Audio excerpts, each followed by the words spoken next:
Today, a client asked me, what types of trick questions am I going to be asked? Well, most judges don't ask trick questions. The judge's job is to take the facts of the case and apply it to the rules of law and make the determination based on what those rules say.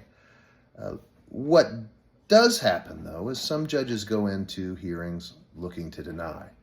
They're the minority.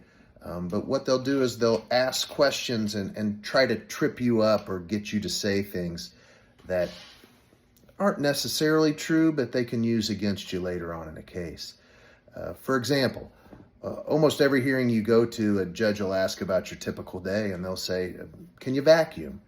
If you just say yes, then the judge will assume that you can vacuum like everybody else can. If you say yes, but it takes me longer, or maybe I use a Swiffer instead of the old mop, or maybe I do a room and I take a break. What used to take 10 minutes takes me 3 hours.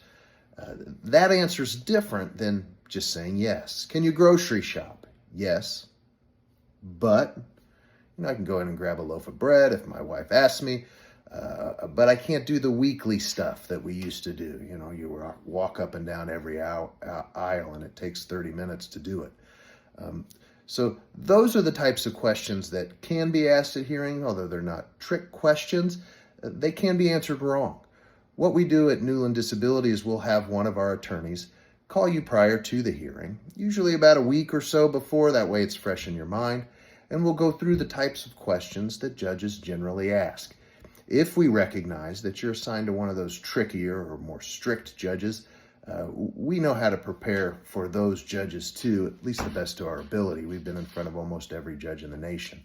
And we'll ask those questions and we'll evaluate your answers and make sure that the answer to can you vacuum isn't just yes.